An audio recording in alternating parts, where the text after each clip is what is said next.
Assalamu alaikum, and thank you so much for having me on.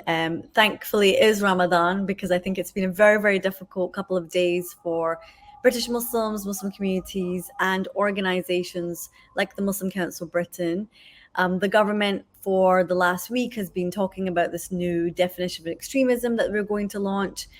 This came after the Prime Minister's speech, which primarily targeted Muslim community organizations and pro-Palestinian advocacy. And we've seen that the marches have only just gotten bigger, as have the voices. And so once we were all apprehensive as to find out what was going to be this definition and who was going to be on this list. So for people who don't understand, this is not a legal definition, but it's not statutory. So if you're put on a list, you're not illegal. But in some ways it can be a bit worse. But this would be a list that the government gets to choose who they deem as extreme by definition of this definition they put together, which isn't too dissimilar to the previous one.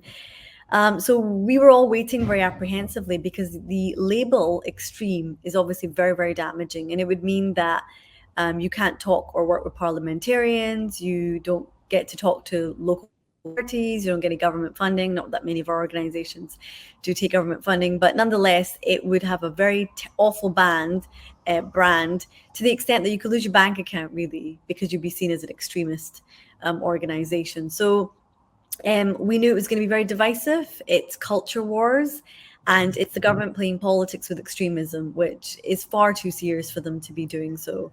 So yeah, very challenging, not something that we think is great. In terms of what we're going to do about it, obviously we were willing and still open to taking legal action if we were on the list. But ultimately, this is about defending Muslim representation and Muslim community, making that message very loud and clear that this is a targeted attack on Muslim communities, and we're not going to take it. Mm-hmm. So what are maybe practical steps you think MCB is going to take, and maybe other organizations willing to take? Are we going to see any coalition, any common responses, any press conference regarding this? So what's interesting is how the government has chosen to approach this, because they've not actually labeled those groups as extreme. They're just reviewing it. So we are obviously taking advice from lawyers as to where this really leaves us, because technically it's not a legal definition, but there is probably a course to judicial review.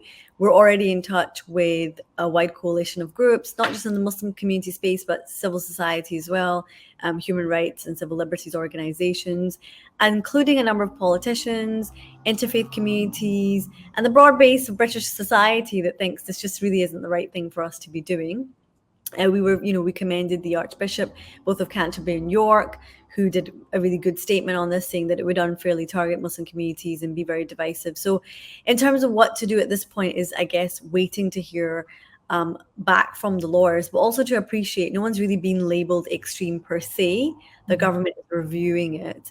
I think it's really important for us to continue to engage with our political stakeholders, but also that wider society to kind of have, as you said, a collective response ready. So we are in that process at the moment. Mm-hmm. So obviously these comments are really, as you said, divisive. But what do you think the real reason behind making these comments, especially during this time prior to the elections?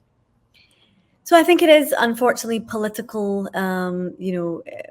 culture wars. We're using Muslims again as a scapegoat. It's a vote winner. It's a media, clicks. We get lots of clicks and stuff.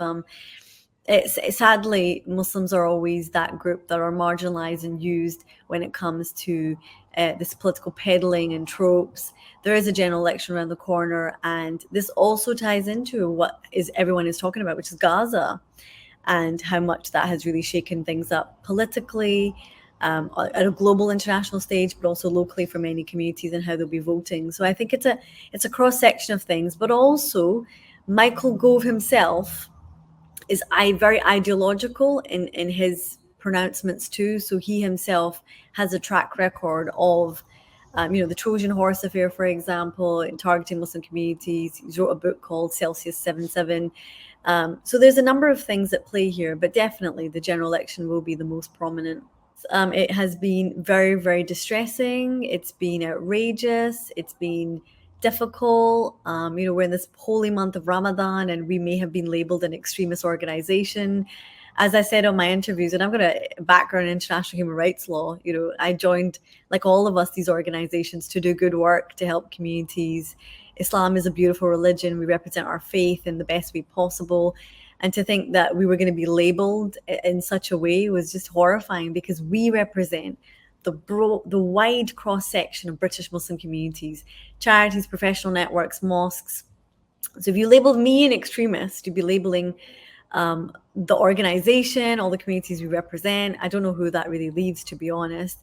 So it was very difficult and devastating at a point. But as all things, we had complete faith and trust in Allah that He would guide us through and take us through this. And even if we're not on the list, that doesn't mean we stop the work to support those who have been unfairly attacked. And I've been doing that across mainstream media all of yesterday and on Newsnight the night before, to say this is completely unfair. At a democratic values level, this is not how we do government. This is certainly not how we should be doing politics.